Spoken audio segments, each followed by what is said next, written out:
Hello everyone, welcome to the smart IAS foundation. तो हम लोग डिस्कस करेंगे 24 अक्टूबर 2025 का डेली करंट अफेयर्स।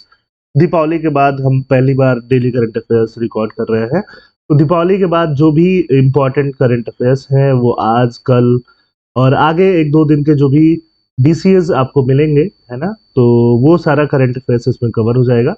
इस बार संडे को भी हम लोग डीसीए करेंगे सो दैट कि दिवाली के बाद के जो भी इम्पोर्टेंट करंट अफेयर्स थे हम उसको कवर कर पाए।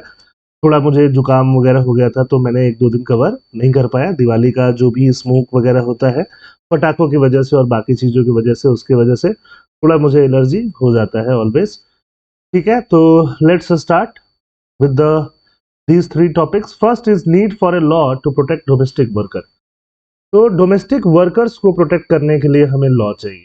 डोमेस्टिक वर्कर्स, क्या डोमेस्टिक वर्कर्स को हम प्रोटेक्ट कर पाते हैं? जीएस पेपर 2 सोशल जस्टिस के लिहाजे से इंपॉर्टेंट होगा, पॉलिटी एंड गवर्नेंस के लिहाजे से इंपॉर्टेंट होगा जीएस पेपर 2 और इनफैक्ट जीएस पेपर 1 में आप पढ़ते हो इंडियन सोसाइटी, उसके लिहाजे से भी this is also highly important topic. Second is crisis of sincerity in the age of communication. Communication का एज है लेकिन लोग सिंसियर नहीं है, तो सिंसियरिटी का क्राइसिस है। लोग कुछ भी बोल देते हैं बट सिंसियर नहीं रहते हैं, चाहे वो पॉलिटिकल लीडर्स हो, चाहे वो कैसे भी लीडर्स हो, कोई भी हो, लोग अपनी बातों को लेके, अपने इरादों को लेके सिंसियर नहीं रहते हैं। तो एथिक्स, इंटीग्रिटी जीएस पेपर 4 में आप डायरेक्टली इसको रिलेट कर पाओगे। Third topic is environmental constitutionalism. Environmental constitutionalism क्या है, इंटरनेशनल रिलेशन से कैसे रिलेटेड होगा या एनवायरमेंट से कैसे रिलेटेड होगा, वो जब हम पढ़ेंगे तो सीखेंगे। और देखो, जब आप डीसीए पढ़ते हो, करंट अफेयर्स का एनालिसिस देखते हो, डेली करंट अफेयर्स, तो इसमें पर्सपेक्टिव क्या होता है कि अगर आप आने वाले प्रीलिम्स एग्जामिनेशन है उनके लिए प्रिपेयर कर पाओ और आने वाले मेंस एग्जामिनेशन है उनके लिए प्रिपेयर। इसके अलावा जो इंटरव्यूज है, पर्सनालिटी टेस्ट है, उसके लिए भी आप इसके लिए भी प्रिपेयर कर पाओ। प्रीलिम्स के लिहाजे से हम लोग प्री सिक्योर भी करते हैं और प्रीलिम्स के लिहाजे से इसमें जो भी टॉपिक्स आपको मिल रहा होगा वो सारे टॉपिक्स जो होंगे उसके बाद उस पे बेस्ड एमसीक्यू भी आपको मिल जाएगा, है ना। ये जितने भी टॉपिक्स खत्म होंगे उसके बेस्ड एमसीक्यू भी हम लोग कर लेंगे। मेंस के लिहाजे से आपको कीवर्ड्स, अपना कीवर्ड्स इंप्रूव करना होता है, वोकैबुलरी इंप्रूव करना होता है। तो जितना ज्यादा आप कीवर्ड्स और वोकैबुलरी अपना इंप्रूव करते रहोगे वो चीजें आपके फायदे में रहेंगी जब भी आप मेंस देने जाओगे। इसका आप शॉर्ट नोट्स बना सकते हो। डेली आप 5, 6, 10 कीवर्ड्स भी अगर डीसीए से नोट करते हो, उसका एक शॉर्ट नोट्स आप बना के रखते हो, तो आंसर राइटिंग में मेंस के टाइम पे, इनफैक्ट प्रीलिम्स में भी सीसेट पेपर जब आप पढ़ते हो उसके कॉम्प्रिहेंशन में आपको बहुत ज्यादा ये कीवर्ड्स हेल्प करने और इंटरव्यू में तो हेल्प आपको करेगा ही, क्योंकि इंटरव्यू में डायरेक्टली आपसे इश्यूज पूछे जाते हैं जो करंट इशू चल रहे होते हैं, जिन्होंने मेंस दे लिया है। अब उनकी प्रिपरेशन किसकी होगी? पर्सनालिटी टेस्ट यानी कि इंटरव्यू के रिलेटेड होगी। तो what ever new keywords you learn today उसको आप मेंशन कर देना कमेंट सेक्शन में, सो दैट कि आप कितना लर्न कर पा रहे हो वो हमें पता चलते जाए, कितने नए वर्ड्स आप सीख पा रहे हो, आपका रिटेंशन एबिलिटी भी उससे बेहतर होते जाता है। Topic number 1, need for a law to protect domestic workers. Domestic workers को प्रोटेक्ट करने के लिए जो है वो क्या चाहिए? लॉ चाहिए। Every day millions of domestic workers sustain India's house hold through cleaning, care giving and essential service. है ना, आप डोमेस्टिक वर्कर्स तो कोई ऐसी चीज नहीं है जिसको आप नहीं देखे हुए हो, आप देखे हुए हो। ये लोग घर पे आके क्लीनिंग करते हैं, केयर गिविंग, जो ओल्ड एज लोग होते हैं उनको केयर गिविंग करने का, बच्चों को केयर गिविंग करने का, एसेंशियल सर्विसेज, खाना वाना बनाना, सफाई करना, ये सब काम कौन करते हैं? ये आपके domestic worker. Yet this large and indispensable workforce remain excluded from formal labour protection. Formally जो लेबर प्रोटेक्शन अवेलेबल है वहां से ये एक्सक्लूडेड है। सोशल सिक्योरिटी, सोशल सिक्योरिटी मतलब इंश्योरेंस हो गया, सोशल सिक्योरिटी मतलब पेंशन हो गया, यहाँ से एक्सक्लूडेड है। और इनका वर्किंग कंडीशन जनरली डिग्निफाइड नहीं होता है। The Supreme Court directive to frame a national law for domestic workers renews this debate. Supreme Court ने डायरेक्टिव दिया है ना, national law for domestic worker को फ्रेम करने। तो हम नेशनल लॉ बने, पूरे कंट्री के लिए लॉ बने जो कि डोमेस्टिक वर्कर्स पे अप्लाई हो। तो यहाँ पे वापस से ये डिबेट चालू हो गया है कि एक कॉम्प्रिहेंसिव लेजिस्लेटिव फ्रेमवर्क बने, मतलब पार्लियामेंट इस पे लॉ बनाए जिससे कि डोमेस्टिक वर्कर के फेयर वेजेस की बात की जा सके, उनकी सेफ्टी की बात की जा सके और उनकी सोशल सिक्योरिटी, सोशल जस्टिस की भी बात की जा सके। Who are domestic workers and what are the demographic trend? As per the International labour organisation convention number 189, domestic workers are individuals engaged in household work within an employment relationship। कभी एक employment relationship है, किसी एक house hold work में वो क्या है? Engage है। एक से ज्यादा हाउस होल्ड वर्क में भी क्या है? एंगेज। इंडिया डोमेस्टिक वर्कफोर्स जो है वो 4 मिलियन से 90 मिलियन के बीच में है। ठीक है, 4 मिलियन मतलब कितना हो गया, जस्ट 40 लाख पॉपुलेशन। 90 मिलियन कितना हो गया, 90 मिलियन बहुत हाई हो गया, 9 करोड़ पॉपुलेशन के आसपास। तो इतना ज्यादा गैप है, 4 लाख 40 लाख प्लस तो है ही, बट 9 करोड़ तक भी आपका डोमेस्टिक वर्कफोर्स एस्टिमेटेड है, जिसमें मेनली क्या होंगी, वुमेन ही होंगी। वुमेन होंगी और वो भी schedule caste, schedule tribe communities से ज्यादा बिलोंग करेंगे, indicating deep socio economic vulnerability. According to NSSO 2012, 2.6 million women were domestic workers, and the e-Shram portal has registered over 2.8 crore domestic। E-Shram portal जो है गवर्नमेंट का, जो डेटाबेस बताता है unorganised workers का, उसने 2.8 करोड़ डोमेस्टिक वर्कर्स को रजिस्टर किया है।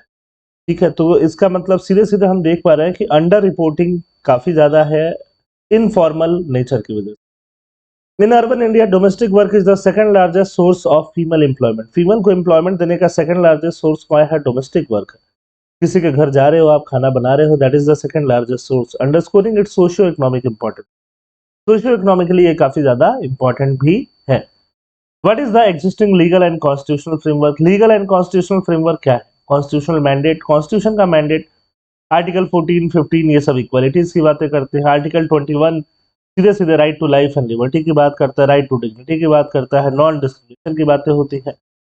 डायरेक्टिव प्रिंसिपल्स जो है वो स्टेट के लिए है, मतलब गवर्नमेंट के लिए है कि राइट्स जो है, सोशल जस्टिस के राइट्स, सोशियो इकोनॉमिक राइट्स दिला पाया जाए। किसको दिला पाया जाए, वर्कर्स को। Article 39, 41, 42, 43 direct that state to secure human working condition and living wages. Current legal coverage, domestic workers are nationally included in 4 labour codes. Domestic worker जो है नेशनली 4 लेबर कोड में इंक्लूडेड है। Code on wages, code on wages में, social security code 2020 में, occupational safety code, health and working condition and industrial relation code. ये 4 code हैं labours के लिए। लेबर्स के लिए पूरे इंडिया में जितने लेबर्स हैं उनके लिए, वर्कर्स हैं, लेबर्स हैं, उनके लिए 4 कोड है। लेबर्स और वर्कर्स से मतलब जो लोग काम करने वाले हैं। इसका मतलब ये मत समझो कि सिर्फ गरीब लोगों की बात हो रही है, जो ऑफिसेज में जा रहे हैं उनकी भी बातें यहाँ पे हो रही है। एक है कोड ऑन वेजेस, वेजेस कैसे मिलना चाहिए। दूसरा है सोशल सिक्योरिटी, उनको पेंशन, उनको इंश्योरेंस कैसे मिलेगा। तीसरा है ऑक्यूपेशनल सेफ्टी, जो काम वो कर रहे हैं वहां पे उनको सेफ्टी मिले। और चौथा है इंडस्ट्रियल रिलेशन, वो इंडस्ट्रियल में, इंडस्ट्रीज में एम्प्लॉय और एम्प्लॉयर का कैसा रिलेशन होगा। इस पे 4 तरह के कोड सेंट्रल गवर्नमेंट ने बनाए हुए हैं। India voted for ILO convention 189 but has not ratified it. India ने ILO कन्वेंशन के लिए वोट किया जो कि लेबर राइट की बात करता है, बट उसको रेटिफाई अभी तक नहीं किया है।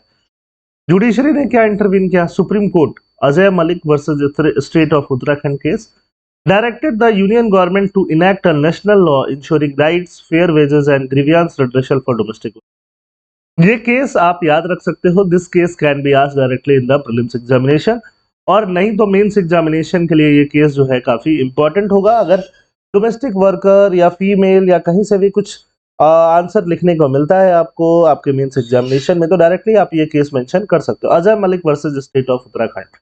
ठीक है, कई बार हम केसेस याद नहीं रखते हैं, but please remember the case. What are the major challenges faced by domestic worker. क्या क्या डोमेस्टिक वर्कर चैलेंज फेस करते हैं, ये चैलेंज आपको ऑलरेडी पता है। ऐसा नहीं है कि ये चैलेंजेस पता आपको नहीं है, बट स्टिल हम इसको कोडिफाई कर देते हैं, इसको देख लेते हैं कि क्या है। Lack of legal recognition, legally recognise नहीं है, लीगली उनका कोई फॉर्मल लेबर प्रोटेक्शन नहीं है उनका। ठीक है, एक्सप्लॉयटेशन जिसकी वजह से बढ़ जाता है। उनका जो वेज है, सैलरी है, वो लो है और इरेगुलर है, कम वेज है। Wages vary widely by city and household, often falling below minimum standards. Informality and no written contracts. Wages जो है इनफॉर्मल है और कोई रिटन कॉन्ट्रैक्ट भी नहीं है। Absence of written agreement hinder wage negotiation and dispute resolution. Wage agreements, written agreements नहीं है ना, hinder wage negotiation, तो wage negotiation नहीं होता है and dispute resolution नहीं। Abuse and exploitation. Many face long hour harassment or trafficking with limited legal recourse. बहुत लोग जो है लॉन्ग आवर्स, ठीक है, जो भी आपके डोमेस्टिक हेल्प है, बहुत लंबे टाइम तक आपके घर पे काम करते रहते हैं, लॉन्ग आवर्स में काम करते रहते हैं, हरासमेंट भी होते रहता है। कई बार डोमेस्टिक वर्कर का ट्रैफिकिंग भी होते रहता है। सोशल सिक्योरिटी नहीं है उनके पास, प्रोविडेंट फंड नहीं है, हेल्थ इंश्योरेंस नहीं है, मैटरनिटी बेनिफिट्स नहीं है। ठीक है, अगर एक वो मैटरनिटी में जाती है तो फिर उनका पूरा पूरा सैलरी कट हो जाता है। वर्क इज फेमिनाइज्ड, फेमिनाइज्ड है, फीमेल ही ज्यादा काम कर रही होती है, आपको कास्ट बेस्ड है, लोअर कास्ट तो कॉल्ड लोअर कास्ट ज्यादा काम कर रहा होता है, एंड अंडर वैल्यूड, जितना वो काम कर रहा है उसके हिसाब से सैलरी कम मिल रहा है। तो स्ट्रक्चरल इनइक्वालिटी को रीइंफोर्सिंग मिल स्ट्रक्चरल स्ट्रक्चरल इनइक्वालिटी क्या है, आपके हमारे सोसाइटी में विमेन जो है वो पीछे है, और टू कॉल्ड लोअर कास्ट जो है वो पीछे है। तो वही चीज वापस इसको रीइंफोर्सिंग मिल रहा है, वही लोग काम कर रहे हैं, उनको पैसा भी कम मिल रहा है, तो वापस से वही चीज परपेचुएट हो रही है। परपेचुएट होना मतलब लिंगर हो रही है, लिंगर होना मतलब कंटिन्यू हो रही है। तो ये सोशल स्टिग्मा है cast.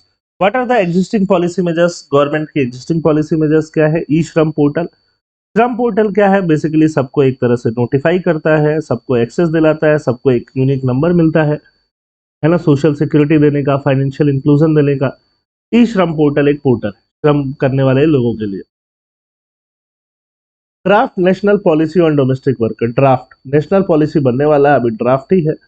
Recognise domestic work, ensure registration, minimum wage and social security benefit. State level effort, state ने 2007 में तमिलनाडु ने एफर्ट लिया था, कर्नाटक ने 2025 में एफर्ट लिया, है ना। Written contract, registration, minimum wages and employer contribution to a welfare fund. Kerala and Maharashtra functioning welfare board and awareness camp.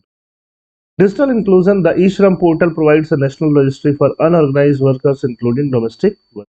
eShram portal ने, eShram portal क्या है? eShram portal कोविड के बाद लॉन्च किया गया था, है ना। कोविड में जितने भी वर्कर्स थे उनको बहुत प्रॉब्लम हुई थी, तो उसको देखते हुए ministry of labour and employment government of India ने 26 अगस्त 2021 को ई श्रम पोर्टल लॉन्च किया, जिससे कि एक डेटाबेस बनाया सके। जितने भी अनऑर्गेनाइज वर्कर इंडिया में, सिर्फ डोमेस्टिक वर्कर ही नहीं होंगे उसमें, उसके अलावा जितने भी अनऑर्गेनाइज वर्कर होंगे उनका एक नेशनल लेवल पे डेटाबेस बनाया जा सके, जिससे कि उनको सोशल सिक्योरिटी बेनिफिट देने में आसानी। डेटाबेस बने, सोशल सिक्योरिटी स्कीम उनके लिए हो, उनके जॉब, उनके स्किल से मैचिंग उनको जॉब दिलाया जा सके और स्किल डेवलपमेंट कराया जा सके। फॉर्मल इकोनॉमी में उनको इंटीग्रेट किया जा सके। प्रमोट फाइनेंशियल इंक्लूजन बारे भाया डीबीटी एंड डिजिटल पेमेंट, उनका फाइनेंशियल इंक्लूजन किया जा सके डायरेक्ट बेनिफिट ट्रांसफर से and digital. Eligibility criteria, age क्या हो? 69 हो। Must be employed in the unorganised sector, unorganised sector में क्या हो? एम्प्लॉयड हो। Should not be a member of EPFO और ईएसआईसी, जो लोग ऑलरेडी ईपीएफओ और ईएसआईसी के मेंबर हैं उनको तो यहाँ से पैसा मिलेगा ही, उनका सोशल सिक्योरिटी यहाँ से गारंटेड रहेगा ही। इसके अलावा जो लोग होंगे वो यहाँ पे आ जाएंगे। ईपीएफओ और ईएसआईसी होना ऑर्गेनाइज्ड माना जाता है। क्या माना जाता है? Organised. Employ provident fund, provident fund मतलब जो किसी कंपनी में आप काम कर रहे हो तो आपका सैलरी कुछ पार्ट आपकी कंपनी जमा कर रही है, आप भी कुछ जमा कर रहे हो, है प्रोविडेंट फंड अकाउंट में, तो वहाँ आप क्या हो? Organise. What is the key benefit? Access to government welfare schemes, e Shram card with a unique universal account, easier access to insurance, pension and employment opportunities. ये सब जो है अबाउट ई श्रम पोर्टल के लिए है। What measures are needed for further empowerment? Further empowerment के लिए क्या क्या measures needed है?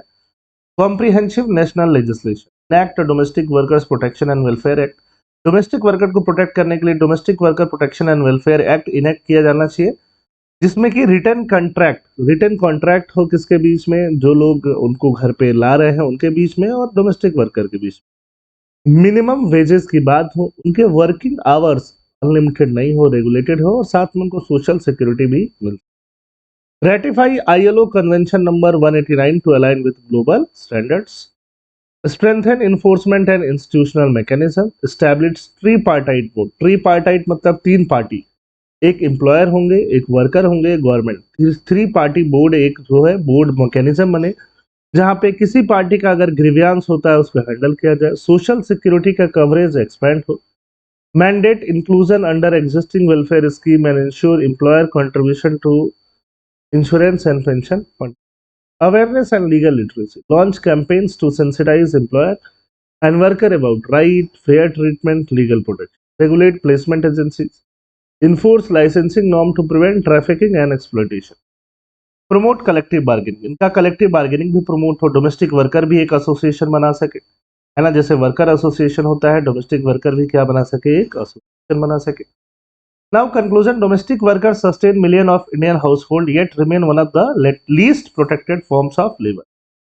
A comprehensive central legislation backed by state level implementation is essential to ensure that domestic workers are treated as equal citizens entitled to dignity, fair wages and social. ठीक है.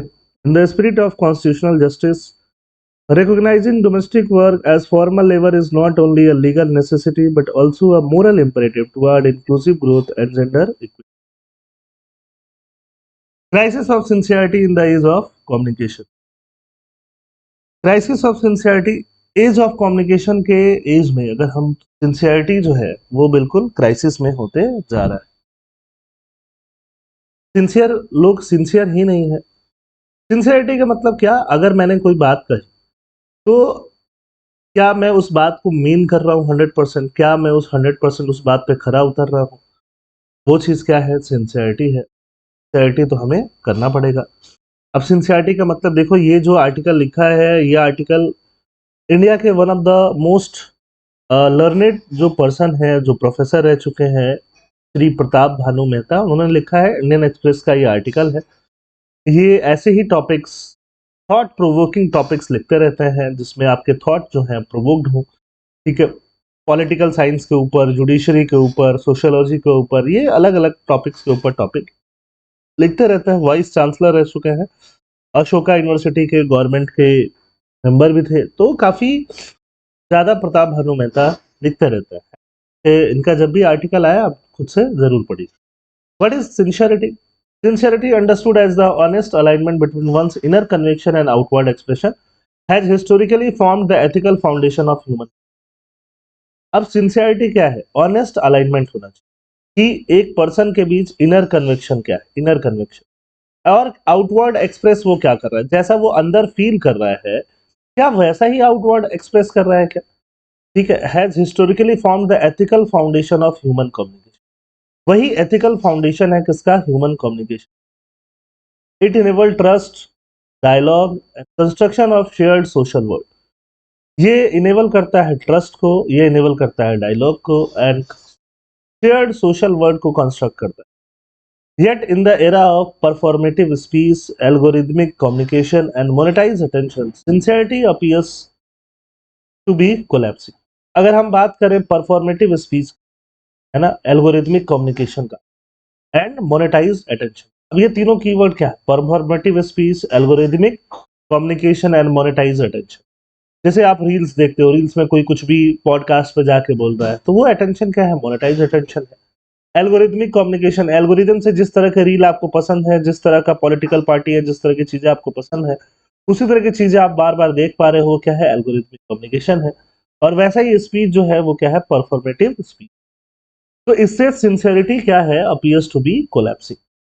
समझ में आ रही बात? ये कितनी तीनों इंपॉर्टेंट, ये तीन इंपॉर्टेंट कीवर्ड्स आपके पास हैं, की फ्रेजेस आपके पास हैं, जो आपको ध्यान में रखने चाहिए. Why is sincerity central to shared moral world? Philosophers such as Paul Grease and Bernard Williams have argued that sincerity is not merely a private virtue, but a precondition for communication and truth. ठीक है. Precondition है किसका? Communication का and truth का. एपिस्टेमिकली, sincerity underwrites credibility. Without it, statements lose evidentially force. एपिस्टेमिकली मतलब क्या होता है? थ्योरेटिकली, है ना. Theoretically sincerity underwrites credibility. Sincerity है जो तो क्रेडिबिलिटी आएगा. Without it statements lose evidentiary force. अगर सिंसियर नहीं हो आप तो जो भी स्टेटमेंट्स हैं वो एविडेंशियरी फोर्स को लूज करेंगे. Morally it enables empathy. Morally sincere हो तो आप में एम्पैथी आएगी, दूसरों के प्रति आप सोचोगे, ट्रस्ट बिल्ड कर पाओगे, जो कि कोऑपरेशन के लिए बहुत ज्यादा essential. Politically, sincerity sustain legitimacy in democratic discourse. अगर मान लो किसी भी पॉलिटिशियन ने कोई बात कही, है ना, कि 5 साल में यमुना क्लीन हो जाएगी या इतने पैसे आपके अकाउंट में आ जाएंगे, जो भी व्हाटएवर, तो अगर अगर वो पॉलिटिशियन सिंसियर है ना, उसने अपना काम करके दिखाया जो उसने बोल के रखा है, तो जो पॉलिटिकल सिस्टम है उसमें लेजिटिमेसी आएगी, लेजिटिमेसी बढ़ेगी, मतलब एक्सेप्टेंस बढ़ेगा, लोगों का एक्सेप्टेंस हाई लेवल पे जाएगा. अदरवाइज लोग वही रहेंगे कि हाँ किसी भी पार्टी को वोट दे लो, कुछ उम्मीद होने वाला नहीं. Sincerity is the invisible infrastructure of our common world. Common world का जो इनविजिबल इंफ्रास्ट्रक्चर है वो क्या है? सिंसियरिटी ही है. Why has sincerity collapse? Sincerity collapse क्यों हो गया? Structural causes. The digital information economy rewards outrage, vitality, and manipulation. Every utterance becomes an economic transaction, turning sincerity into a liability. Digital information economy क्या है ना? Rewards outreach, outreach को reward करता है, virality को रिवॉर्ड करता है, manipulation को रिवॉर्ड करता है। डिजिटल इंफॉर्मेशन इकोनॉमी, जो भी आप रील्स देख रहे हो, जो भी आप शॉर्ट्स देख रहे हो, ठीक है, जो भी आप बहुत सारे यूट्यूब वीडियोस देख रहे हो अलग अलग कैची थंबनेल के साथ, वो किस चीज को रिवॉर्ड करता है? वो आउटरीच को रिवॉर्ड, आउटरीच है ना? आउटरीच बहुत ज्यादा हो रहा है, लोग बहुत ज्यादा वायलेंट हो रहे हैं, जेनजी रेवोल्यूशन हो रहा है, मैनिपुलेशन हो रहा है कहीं पे। Every utterance becomes an economic transaction, कुछ भी हो रहा है तो एक इकोनॉमिक ट्रांजेक्शन बन रहा है। सिंसियरिटी क्या हो रही है? होती जा रही है लाइबिलिटी बनती जा रही है। कम्युनिकेशन मोनेटाइज हो रहा है, ट्रस्ट जो है optional. Political cause, algorithmic filtering and identity based politics. Politics क्या हो रहा है? Identity based. Identity based politics का मतलब caste based politics, religion based politics, region based politics, ठीक है fractured discourse into echo chambers. अब वो डिस्कोर्स जो है ना, इको चेम्बर्स बन गया, मतलब जिस तरह की चीजें आपको पसंद है वही चीजें आप देख रहे हो। People now communicate for tribal affirmation rather than shared understanding, है ना? ट्राइबल अफर्मेशन का मतलब होता है, जिस ट्राइबल अफर्मेशन का मतलब ये है कि जिस ट्राइबल ग्रुप से या जिस ग्रुप से, जिस कम्युनिटी से आप बिलोंग करते हो, जिस थॉट प्रोसेस से आप बिलोंग करते हो, वो थॉट प्रोसेस आपको अफॉर्म कर रहा है कि नहीं, आपकी बातों को हाँ हाँ कर रहा है कि नहीं, तो लोग उसके लिए कम्युनिकेट कर रहे हैं, अंडरस्टैंडिंग बढ़ाने के लिए नहीं कर रहे। Political loyalty shift opportunistically, sincerity appears strategic rather than ethic. ठीक है, देखो कितना गहरा, कितना डीप, कितना फिलोसफिकल आर्टिकल लिखा है प्रताप भानु मेहता सर ने। Cultural causes, modern cultural prize authenticity, self displayed and emotional transparency over sincerity. Modern culture जो है ऑथेंटिसिटी को प्राइज करता है, सेल्फ डिस्प्ले को प्राइज करता है, एंड इमोशनल ट्रांसपेरेंसी को, सिंसियरिटी के ऊपर। Which seek shared truth, speech becomes performance not common communion, expression becomes exhibition. Seek shared truth, ठीक है, स्पीच जो है परफॉर्मेंस बन जाता है ना? Expression becomes exhibition. Technological causes, as AI begins to speak for us, authorship becomes ambiguous. As AI begins to speak for us, जैसे ही एआई हमारे लिए बात करने लगे, ऑथरशिप क्या हो जाएगा? Ambiguous. The more our words are shaped by algorithms, the less they belong to us and sincerity lose its ground. The more our words are shaped by algorithms, हमारे वर्ड्स जो है वो कैसे शेप्ड होते हैं? एल्गोरिदम्स, ठीक है, और सिंसियरिटी अपना ग्राउंड छोड़ते जाएगा। सोशल कॉज क्या है? Sincerity relies on a stable context. In the fluid digital sphere, constant recontextualization blurs meaning and makes genuine intention और genuine intention जो है unclear होती जा रहा है. What is the implication? Loss of trust. When sincerity becomes unreadable, the moral credit of speech. जब sincerity unreadable हो जाएगा, the moral credit जो होगा speech का वो collapse होने लगेगा, truth का origin होने लगेगा. Without sincerity, factual accuracy itself lose track. Truth becomes a matter of performance, performance जैसा परफॉर्म करोगे वही ट्रुथ दिखेगा, परफॉर्मेटिव दिखने लगेगा, है ना? परफॉर्मेंस बेस्ड दिखने लगेगा, कॉमन वर्ड का डिसइंटीग्रेशन होने लगेगा। If communication no longer builds shared understanding, the social fragments into insulated moral university. Rise of cynicism, sorry अभी भी है थोड़ा। राइज ऑफ साइनिज्म, साइनिज्म का राइज होने लगेगा, परफॉर्मेटिव एथिक्स बढ़ने लगेगा। Even well intentioned speech is perceived as strategy, बहुत अच्छा इंटेंशन का स्पीच भी इंटेंट क्या लगने लगेगा? स्ट्रेटजी दिखने लगेगा। Moral appeals are dismissed as branding, moral appeals को लोग ब्रांडिंग की तरफ बोल के डिसमिस्ड करने लगेंगे बाद में, ये साइनिसिज्म बढ़ने लगेगा। आज कोई भी लीडर्स है, क्या आप उसको साइनिकल दृष्टिकोण से नहीं देखते हो? किसी भी पर्सन को आप कैसे देखते हो? साइनिसिज्म से देखते, ठीक है? ट्रस्ट नहीं रह जाता। साइनिसिज्म क्या है? The believe that people are only interested in themselves and are not sincere.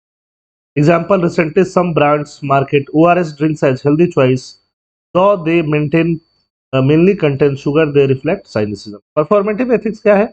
Refers to the public display of moral commitment that may be prioritized over consistent. Private action and is used for social and identity purpose. है ना? Perform करके ethics दिखाया जा रहा है, performance में आपको दिखाया जा रहा है कुछ अच्छा काम करने की कोशिश की जा रही है, बट उनका इंटेंशन क्या है? कुछ और। How can sincerity be reviewed as a social practice? Structural reform करना पड़ेगा, कम्युनिकेशन स्पेस को इंसुलेट करना पड़ेगा from the logic of profit and algorithm manipulation, encourage independent public interest media and ethical digital governance. Ethical leadership. Leaders must exemplify sincerity in action and speech, resisting performative populism. Institutional communication should prioritize honesty over optics. Institutional communication को prioritise करना पड़ेगा honesty को over optics. Cultural and moral renewal.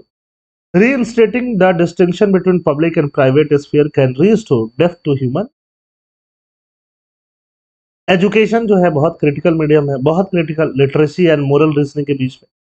Can strengthen discernment between performance and conviction. Performance क्या है, conviction क्या है, उसमें discernment को स्ट्रेंथन कौन करेगा. डिसर्नमेंट मतलब बाइफरगेट कौन करेगा, एक तरह से आपका एजुकेशन और मोरल रीजनिंग ही कर पाएगा.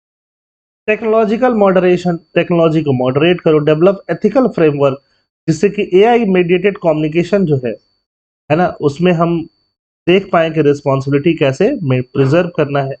ठीक है, स्पीचेस में कंक्लूजन क्या है. The collapse of sincerity signifies not just a decline in moral virtue but a structural crisis in how we inhabit a shared world. Rebuilding sincerity requires reconstruction the social and ethical condition, trust, accountability, and shared contexts that allow meaning to flow between individuals. Without this recovery, we risk existing in an age of constant communication yet profound. ठीक है. Environmental constitutionalism. Now next, environmental constitutionalism क्या है. Environmental constitutionalism देखो लिखने वाले हमारे हैं justice Suryakant. Was speaking at an event of Colombo. Colombo में, श्रीलंका में ये इन्वायरमेंटल कॉन्स्टिट्यूशनलिज्म के बारे में बोल रहे थे. Time for India and Sri Lanka to champion regional environmental constitutionalism says supreme court जज. ये अगर इंडिया है, यहाँ पे श्रीलंका है, तो इस रीजन में हम कॉन्स्टिट्यूशन से एनवायरमेंट को प्रोटेक्ट करें. ठीक है, इन्वायरमेंटल कॉन्स्टिट्यूशनलिज्म. ठीक है, तो ये एक बहुत इंपॉर्टेंट बात है. यहाँ गल्फ ऑफ मन्नार है, यहाँ बहुत सारा इकोलॉजी है. आपका मरीन इकोलॉजी को प्रोटेक्ट कैसे किया जा सकता है और बाकी इकोलॉजी को कैसे प्रोटेक्ट किया जा सकता है ना, कैसे हमें फिशिंग मेथड अडॉप्ट करने होंगे, इसके ऊपर पूरा डिबेट है. Justice Surya Kant call for India and Sri Lanka to champion a model for regional environmental constitutionalism, highlight the need for embed environmental protection with the shared constitutional, judicial and moral framework of South Asia. He emphasized that environmental cooperation is not an act of charity or diplomacy, but a matter of survival for both nations bound by a fragile maritime. Both nation जो एक fragile maritime ecosystem से bound है, उनके लिए environment का cooperation एक charity नहीं है, एक diplomacy नहीं है, but survival है. दोनों के लिए क्या है, environment का protection करना एक survival. Environmental constitutionalism क्या है ना, कॉन्स्टिट्यूशनल प्रोटेक्शन करना है. कॉन्स्टिट्यूशनल प्रोटेक्शन इन्वायरमेंटल राइट्स को सेफगार्ड करना है. Environmental rights are treated as fundamental human rights that the state is constitutionally obligated to protect. State को constitutionally environment को क्या करना चाहिए, protect. जैसे right to life article 21, article 48A है, 51AG है, have been judicially expanded to recognize the right to a healthy environment. इंसान को, जानवरों को right to healthy environment मिलना चाहिए. Sri Lanka constitution to mandates protection to nature under its directive principle. Sri Lanka constitution भी सीधे सीधे बात करता है, प्रोटेक्शन की बात करता है. Justice Kant idea thus promotes a regional constitutional ethics where courts, citizen and civil society collectively enforce ecologically. Why is the India Sri Lanka corridor ecologically stressed? India Sri Lanka corridor ecologically stressed क्यों? The Bay of Bengal and Park Bay region rich in marine biodiversity face serious ecological degradation due to overfishing and trawling. Serious problem किस वजह से आएगा, है ना, over fishing की वजह से, ट्रॉलिंग की वजह से. Unregulated mechanised fishing threaten coral reef and marine species. Marine pollution, plastic discharge, oil spills, untreated coastal waste, है ना, डैमेज हैबिटाट्स. हैबिटाट्स को क्या करते हैं, डैमेज करते हैं. ये देखो श्रीलंका, ये रहा इंडिया. अब यहाँ प्लास्टिक डिस्चार्ज होगा, ऑयल का जो भी कंटेनर्स जा रहे होंगे उससे ऑयल स्पिल्स होगा. ठीक है, तो इससे क्या होता है, मरीन इकोलॉजी डिस्टर्ब होती है. क्लाइमेट चेंज हो ही रहा है, सी लेवल राइज कर रहा है. इंटीग्रेटेड गवर्नेंस नहीं. इंडिया और श्रीलंका में अगर हम इंटीग्रेट करके गवर्नेंस करें तो वो इंटीग्रेटेड गवर्नेंस है ही नहीं. What are the India Sri Lanka maritime boundary. Maritime boundary agreement क्या है हमारे बीच, देखो कच्चा थी वो आइलैंड, तो आपको जानते हो एक ऐसा आइलैंड है जहाँ पे फिशिंग करते हैं इंडिया वाले भी जाके और श्रीलंका वाले भी जाके। 1974 में अग्रीमेंट बनता है, defined maritime boundary near Katchatheevu, granting it to Sri Lanka but allowing Indian pilgrims across without visa. Indian लोग विदाउट वीजा भी जा सकते हैं, ठीक है, बट ये कच्चा थीवू आइलैंड किसको मिल गया, एक तरह से श्रीलंका को मिल गया, है ना। 1976 में अग्रीमेंट होता है, barred either nation from fishing in the others exclusive economic zone, कोई भी नेशन किसी के एक्सक्लूसिव इकोनॉमिक जोन में आकर फिशिंग नहीं कर सकता है। Yet ambiguity remains over Indian fisherman traditional right, कच्चा थीवू के आसपास इंडियन फिशरमैन का जो ट्रेडिशनल राइट्स है उस पे एक तरह से एम्बिग्विटी मेंटेन रहता है ना। इंडिया और श्रीलंका, यहाँ इंडिया के फिशरमैन जाके कच्चा थीवू आइलैंड में क्या करते हैं, फिशिंग करते हैं। फिशिंग करते हैं, वहां पे ब्लास्ट फिशिंग कर देते हैं, वहां पे डीप सी फिशिंग कर देते हैं, जिसकी वजह से मछलियां मर जाती हैं, कोरल इकोलॉजी बर्बाद होता है। तो ये राइट्स को भी एक बार रीनेगोशिएट करना जरूरी है। डिस्प्यूट क्या है, frequent arrest of Indian fisherman, disagreement over the scope of traditional fishing right. Traditionally हजारों साल से इंडियन फिशरमैन जाते रहे हैं, कच्चा थीवू के आसपास फिशिंग करते रहे हैं, है ना। ट्रॉलिंग प्रैक्टिस जो करते हैं, deep trawling, deep inside the sea scoop करके फिशेस निकालना, जिसकी वजह से इकोलॉजी डैमेज होती है। क्या क्या मेजर्स लिया गया, दोनों कंट्रीज के बीच में एक ज्वाइंट वर्किंग ग्रुप बनाया गया है, ठीक है, ज्वाइंट वर्किंग ग्रुप इसको मैनेज करेगा। 2022 में एमओयू किया गया रिन्यूएबल एनर्जी कोऑपरेशन पे, promote sustainable energy and blue economy. Judicial proposal bye justice Kant, अब जस्टिस कांत साहब क्या प्रपोजल देते हैं, एक ज्वाइंट कमीशन बनना चाहिए मरीन इकोलॉजी पे, to issue ecological advisory, ecological advisory जो दे इंडिया के फिशरमैन को और श्रीलंका के फिशरमैन को और बाकी और जो लोग जो इस एरिया में काम कर रहे हैं। डेटा शेयरिंग का प्रोटोकॉल हो फिशर्स के लिए और पॉल्यूशन के हिसाब से। जुडिशियल वर्कशॉप हो अंदर बिमस्टेक, बिमस्टेक जो है ना, bay of Bengal initiative for multi sectoral technical and economic cooperation, जिसमें इंडिया, श्रीलंका और उसके अलावा बांग्लादेश, नेपाल, भूटान, ये इधर की कंट्रीज जो बे ऑफ बंगाल के अराउंड जो कंट्री है उसको हम क्या बोलते हैं, बिमस्टेक। जुडिशियल वर्कशॉप हो बिमस्टेक के अंदर फॉर हार्मोनाइजिंग एनवायरमेंटल इंटरप्रिटेशन।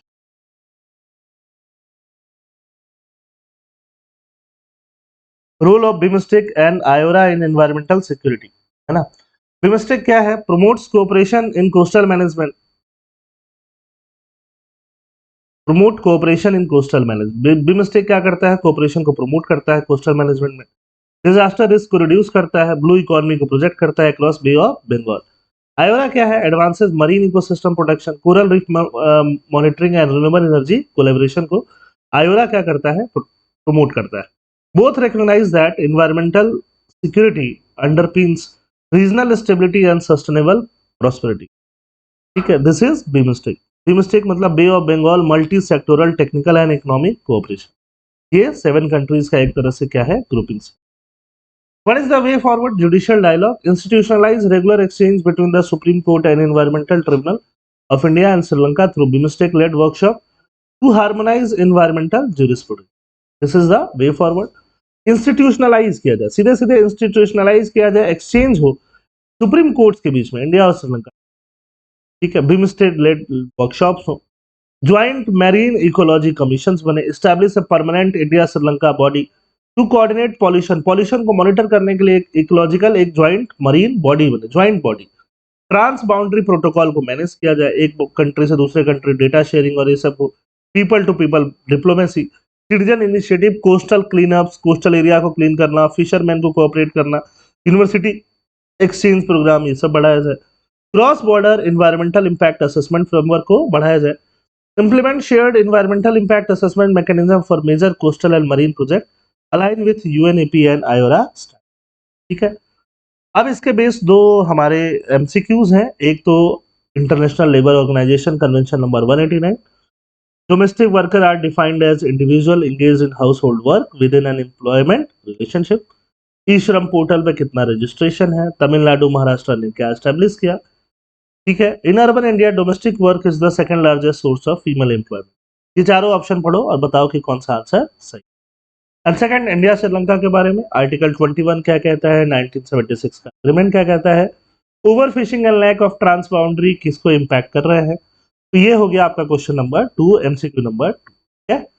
तो आई होप इसके आंसर्स आप कमेंट सेक्शन में बताओ, दोनों एमसीक्यूज के। आई होप आज का जो डीसीए है आपके समझ में आया होगा। आगे हम डीसीए को कंटिन्यू रखते रहेंगे। थैंक यू एंड जय।